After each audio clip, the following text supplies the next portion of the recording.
Arrancamos. Hoy vamos a destripar un documento sociológico que plantea una conexión, la verdad, fascinante. Vamos a examinar de forma totalmente neutral cómo un ensayo clásico de 1950, el mítico Discurso sobre el colonialismo del pensador Aimé Césaire, nos sirve hoy para analizar a fondo el modelo económico actual de las Islas Canarias. O sea, es una propuesta intelectual superaudaz que coge una crítica histórica dura y la cruza directamente con la realidad que tenemos ahora mismo encima de la mesa. Vale, vamos a meternos de lleno en esto. La premisa central del material que estamos analizando nos lanza una pregunta bastante provocadora. ¿Es posible que la lógica colonial clásica, esa mismita que Césaire denunciaba a capa y espada a mediados del siglo XX, siga viva hoy en día? Pues el autor de este texto argumenta que sí, totalmente. Nos dice que estos viejos mecanismos de dominación simplemente se han cambiado de ropa y ahora se pasean por el archipiélago canario disfrazados de turismo de masas y de inmigración residencial. Para entender esto bien, vamos a dividir los argumentos del autor en 5 bloques rápidos. Primero, el marco. Segundo, el mito del progreso.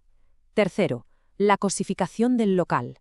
Cuarto, la destrucción del territorio. Y quinto, identidad y resistencia. Empezamos con la sección 1, el marco. Césaire se encuentra con Canarias.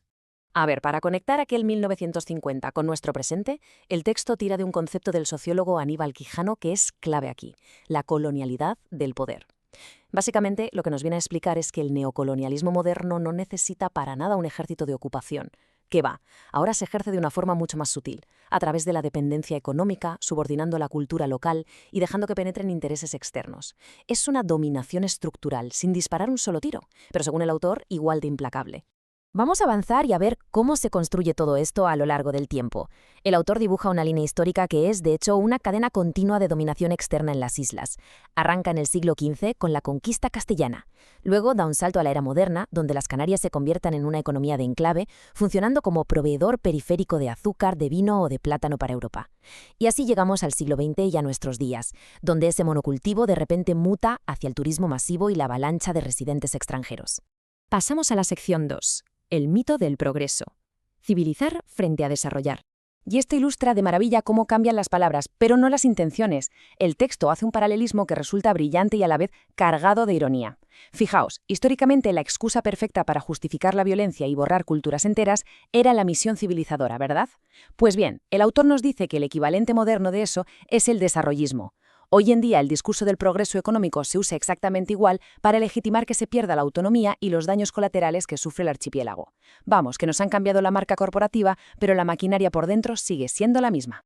Vamos con el punto 3. Cosificación del local. Los humanos como mercancía.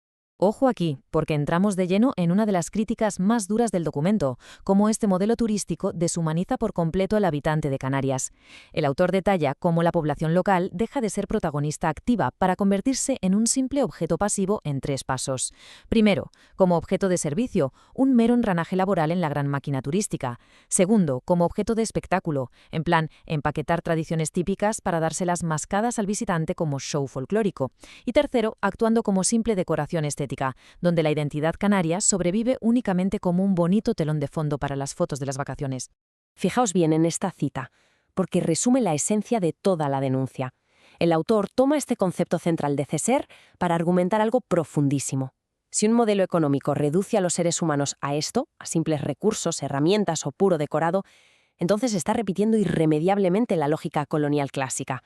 Les quita a las personas su dignidad para valorar su existencia solo por su utilidad económica. Es fortísimo. Llegamos a la sección 4, destrucción del territorio, la tierra como producto.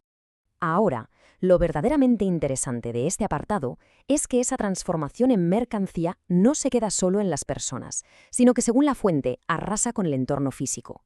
El autor reporta consecuencias medioambientales brutales, infraestructuras que se construyen a lo loco sin planificación sostenible, costas que se privatizan sin pudor para atraer capital extranjero y una presión inmobiliaria tan bestia que provoca gentrificación insular. Esto termina literalmente expulsando a los residentes locales de sus propios barrios de toda la vida.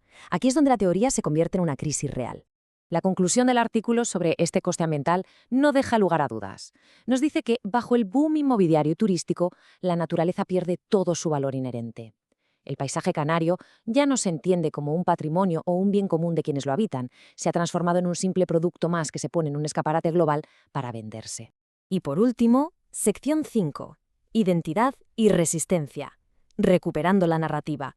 Claro, después de todo este diagnóstico crítico, el texto busca soluciones. Y aquí establece una conexión directa súper inspiradora. Nos recuerda que históricamente, Césaire y otros impulsaron la negritud como una afirmación orgullosa de la identidad negra frente a un mundo que la invisibilizaba.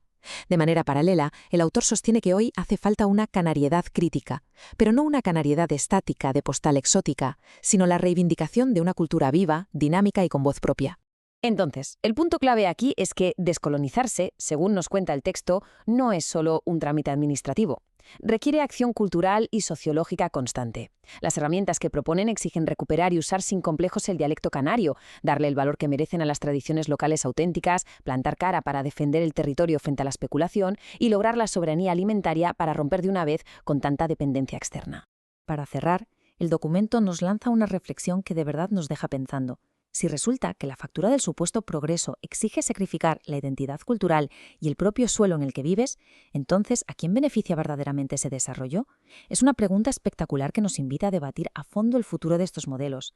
Muchísimas gracias por acompañarnos hoy destripando este texto. Nos escuchamos en la próxima.